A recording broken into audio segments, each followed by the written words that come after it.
Most of us take the salt in our salt shakers for granted. But you know, there is a world of history and tradition in a pinch of salt. A world our Martha Teichner has been exploring. Did you know that 100 years ago, salt shakers were practically non-existent? That was before 1911, when Joy Morton began adding an anti-clumping agent to salt. Before Morton's ad agency thought up the little umbrella girl and the slogan, "When it rains, it pours."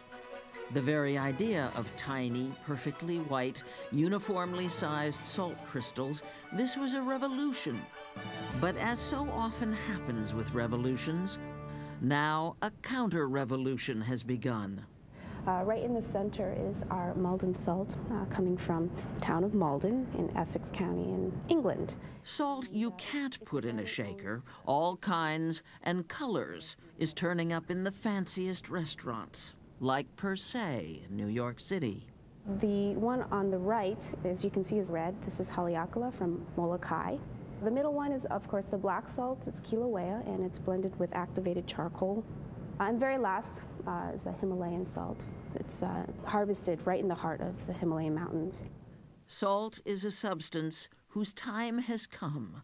Foodies take note. This is from the Andes. This is from Australia. There's some spectacular salts from Japan. Mark Bitterman and his wife Jennifer sell 90 varieties at the Meadow, their shop in Portland, Oregon. Prices range from $4 to $50 a pound. But they've got one, a rare Korean salt, that's $270 a pound, nearly double the price of silver. Everyone, if you'd like to come in closer. In case you haven't attended one, this is a salt tasting. What we're going to do tonight is go through a tour and discussion of finishing salts. One of our favorite things to eat, which is radishes with some butter and a fleur de sel from France. Hot plate seared hanger steak. Take a little bit of the sel gris and sprinkle it on there. And you're using the salt to your advantage, having it contrast and play off the body of the food, the flavor of the food. And of course, if you look at it visually, you're seeing it play off the color of the food. So this isn't just elitist foodie nonsense. I don't think so. I think it's easy to her. Well, yeah, I think it is, don't you? Oh, yeah. That is the Marilyn Monroe of salt. No matter what you call it, it's sodium chloride, NaCl. Its chemical makeup was determined in 1807 by Sir Humphrey Davy, a British scientist doomed to be remembered because of a silly rhyme. Sir Humphrey Davy abominated gravy and shall live in odium for having discovered sodium. Author Mark Kurlansky has written a history of salt. I had always wanted to do a book that showed how an item of food becomes a commodity of trade, so it becomes economically important, then it becomes politically important, and eventually it becomes culturally important. And salt is the greatest example of that I can think of, because it's universal, it's just everywhere in the world. The ancient Egyptians salt-cured their fish and used the same technique to preserve their mummies. The Romans were big salt users. They used brine as a salad dressing, which is why the word salad, ensalada, all those salad words come from salt. Archaeologists today, if they look for signs of a Roman presence, they look for saltworks. They built saltworks wherever they went. They always had salt, so they paid the soldiers in salt. Which is apparently where the term worth his salt came from, and the word salary, and soldier. Salt was what the world used to preserve food before refrigeration, to cauterize wounds. Wars could be won or lost over salt. In the American Civil War, the Union had an ongoing policy of depriving the Confederacy of salt. And for all 4 years of the war, intentionally sought out and tried to destroy any salt works in the South. You can mine salt. Believe it or not, there are salt mines under the cities of Cleveland and Detroit, where huge chunks are blasted loose. Rock salt can be crushed or dissolved in water. The brine is boiled down and dried into salt mountains ready to ship. Seawater is the other major source of salt. Collected into ponds, it evaporates over time. The salt crystals that form are then harvested. The fancy French fleur de sel, or flower of salt, is literally scraped off the surface.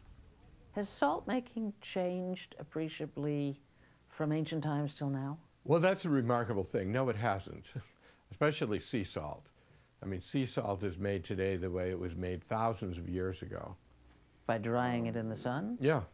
This was sea salt production on the Breton coast of France in the late 19th century. Today, it's more mechanized, but essentially the same. Salt wasn't always readily available or cheap. In medieval Europe, it represented a third of the income of Poland's kings. Much of that salt came from this extraordinary mine near Krakow, called Weliczka. For close to 900 years, miners excavated its fabulous labyrinth of galleries. There are salt chapels, lined with salt sculptures. Imagine the famous and fashionable dancing in underground ballrooms carved entirely out of salt, even the chandeliers. Gandhi was merely leading his followers to the sea to make salt. Mahatma Gandhi used salt to launch his first major campaign of nonviolent civil disobedience. His Salt March in 1930 was intended to break the monopoly Britain's colonial rulers imposed on India. He picked up a pinch of salt left by the tide and thus broke the British law, making it a crime to possess salt not obtained from the government monopoly. Within a few days, hundreds of thousands of Indians were wading into bays and inlets, filling pans, making salt, and selling it.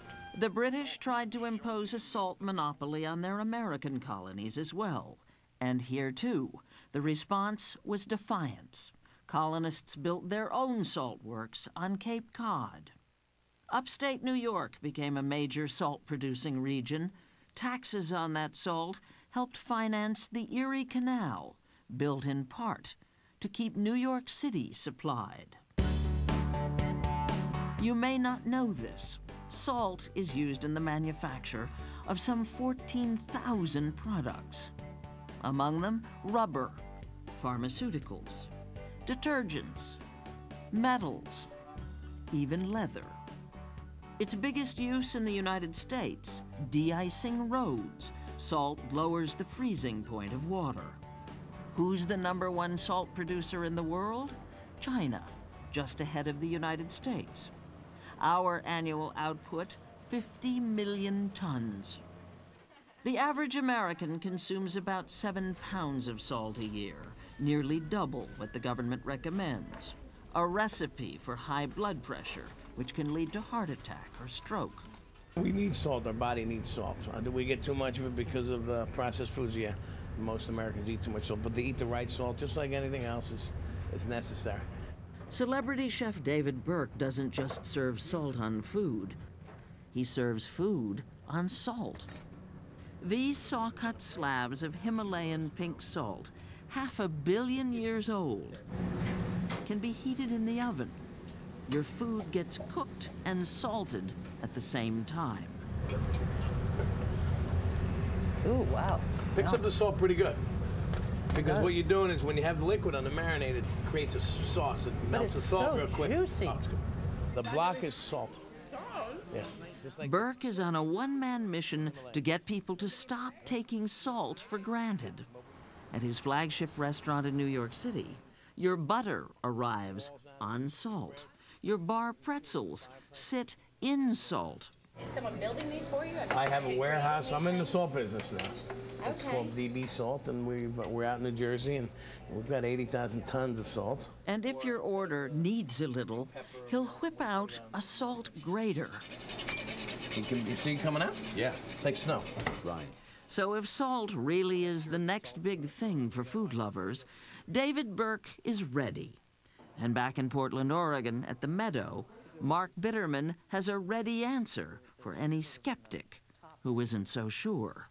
If somebody came to you and said, why should I spend much, much more money to buy fancy salt than going to the store and buying the little cardboard carton, what would you say?